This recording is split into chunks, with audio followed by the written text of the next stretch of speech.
Alright, it's time for more Megaman X3. We're gonna be heading into Neon Tiger's stage. Let's get into it.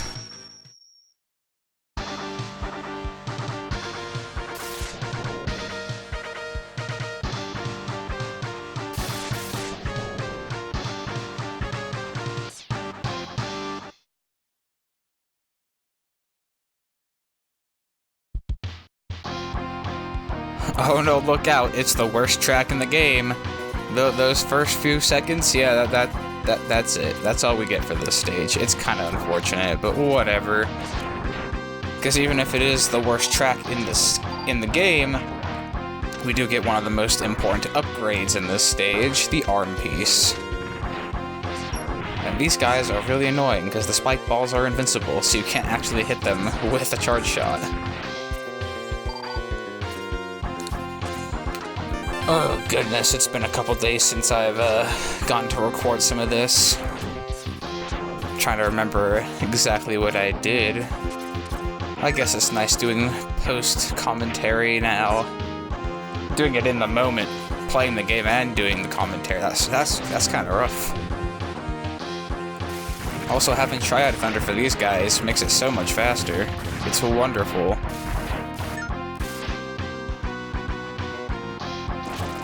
Let's go break down this wall and get this armor piece. You need to have the leg piece in order to dash up this way. Enter this Capsule X. Take this X-Buster upgrade.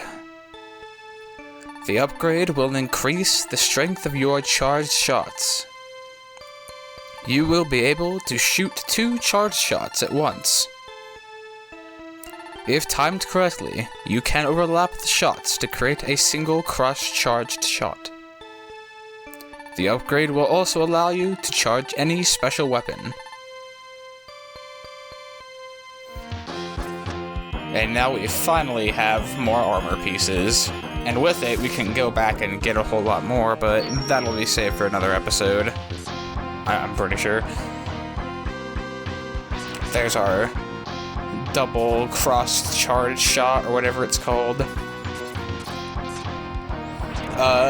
Unfortunately, it's not as good as the arm piece in X2, because the second charge shot doesn't just straight up ignore invincibility frames anymore. Also, this mini-boss goes down in like 2 seconds with Triad Thunder. It's really good. He's already gone. Or in just a moment. I was able to get him off screen. Even. I love how long these explosions are, I really do. Except no, I don't. Can't wait to get to X4, where they're much shorter.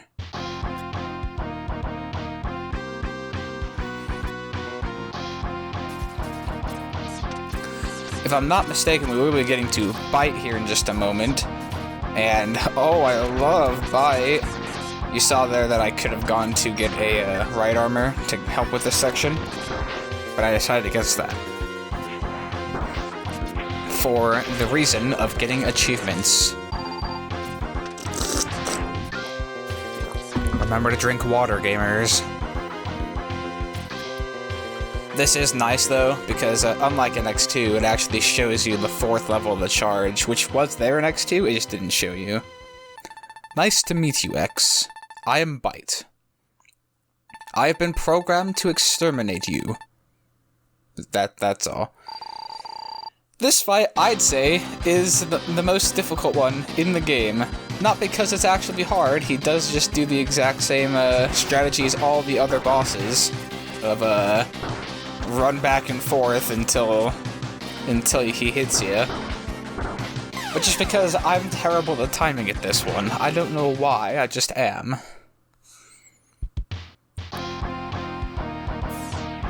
And now I'm gonna have to go back, I believe, 2 more times. It's gonna be the bulk of this episode, oh goodness. It's just me getting actually wrecked by Byte and ignoring all these enemies. So get used to seeing this section. It's pretty fun, and by pretty fun I mean really easy. but I also really want that achievement, so we're gonna get it. The one I'm speaking of is It's Not All About Power. I'm pretty sure that's what it's called. You'll see it here soon.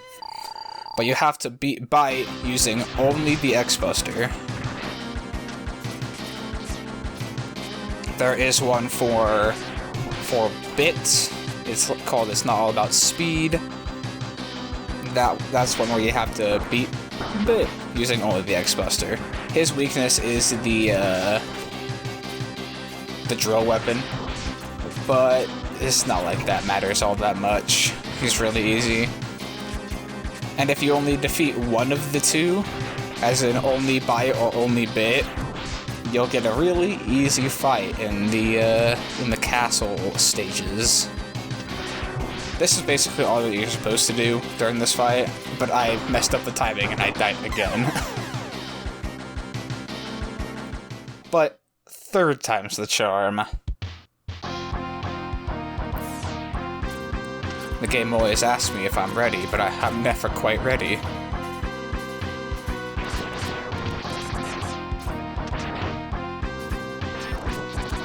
And I've always gotten hit by that same projectile, that same spot every time. I guess I'm consistent, if nothing else.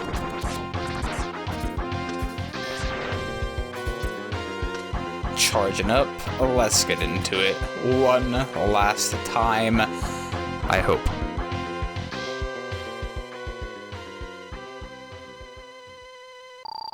Shoot him, X. You didn't shoot him. There's probably a better thing that he didn't shoot him. This is gonna go by real slow, but hey, I'm not gonna lose.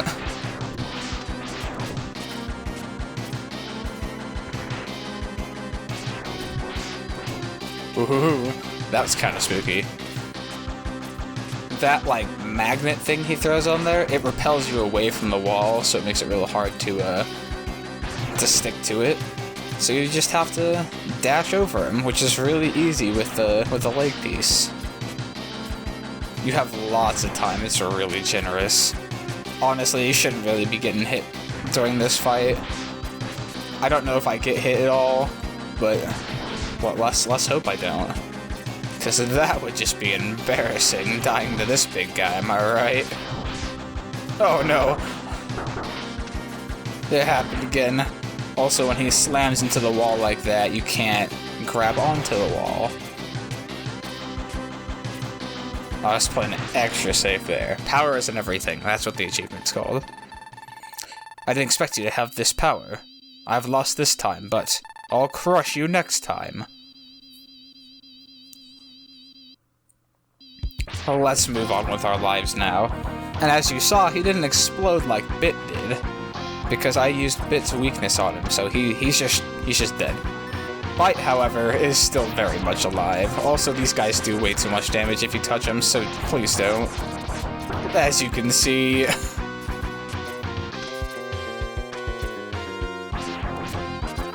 Not that you really need a whole lot of health going into Neon Tiger, another easy fight. Also Heart Tank.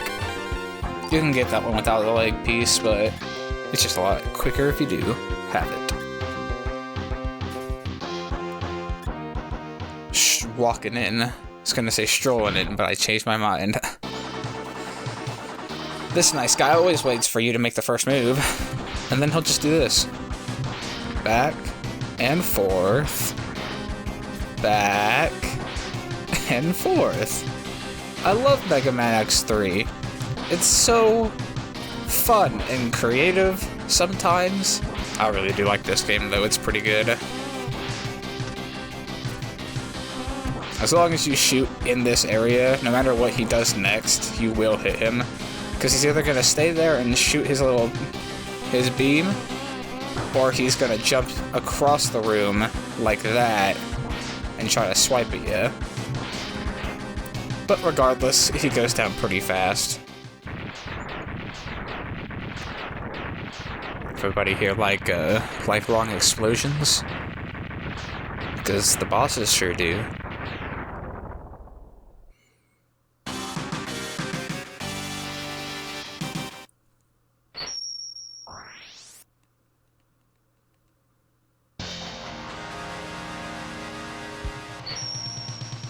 And now we get another pretty useful weapon. The Ray Splasher. It's individually pretty weak, but it kind of splashes all over the place, so it's kind of hard to miss with it as long as you're pointing in the general direction. But now let's move on.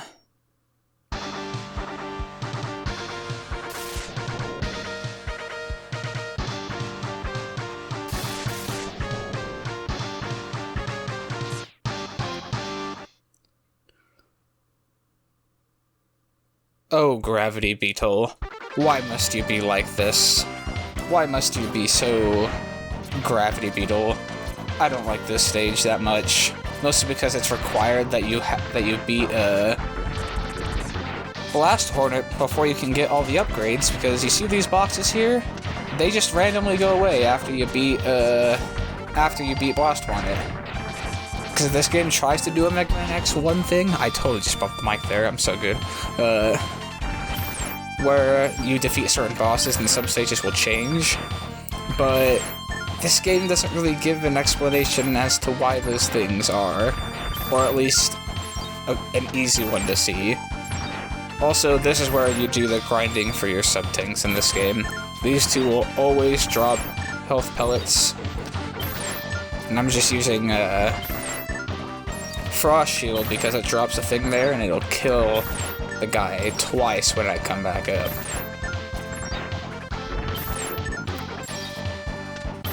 Isn't this fun? Isn't this fun watching me grind out these sub-tanks? It should almost be done here. Once we get lower in health, or weapon energy anyway. Almost there, me. I really am good at this, aren't I? At this whole Let's Playing thing, and by good, I mean very new still. Alright, let's move on with our life. I'm so used to exiting after that.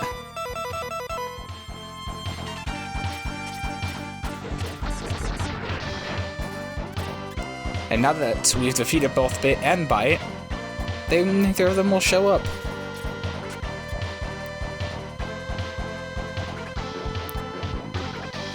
If I'm not mistaken, there's a right armor up here. Yes! As I said before, there are 4 right armors you can get in this game. The standard one, and the one we just got, is the frog one. There are 2 others. Obviously the frog is meant for more aquatic-based things. It's actually basically useless on the land. It can shoot homing torpedoes, but like, it's not as useful on the land as it is in the water. Speedrun strats? Oh, speedrun strats. Oh, I'm not good. Oh, I'm a speedrunner, guys. Look at me go.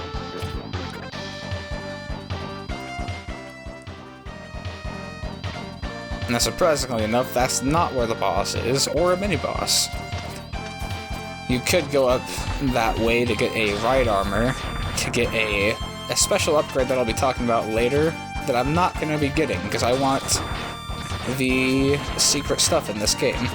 Because unlike in X1 and X2, instead of having a special move to get, you have both a special weapon and a special armor piece to get.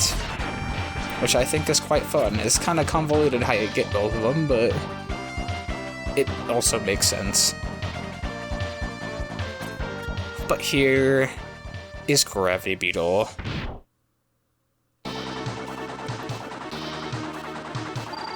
Now this guy can actually be pretty tough, I promise. He doesn't usually just sit here and jump every time you shoot him. He'll like go invincible occasionally, like there. He'll create these black holes in the middle of the stage that suck you in. He's actually really strong. But with his weakness, this is all he does. He's dead.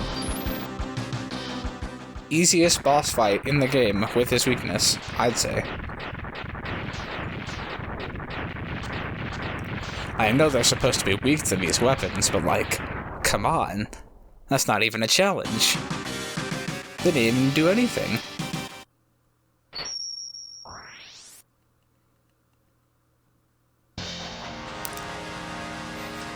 And now we've got a weapon that I don't really use all that much, but I can see some people getting some good use out of it. This is Gravity Well. It's basically a screen nuke, especially its charged version.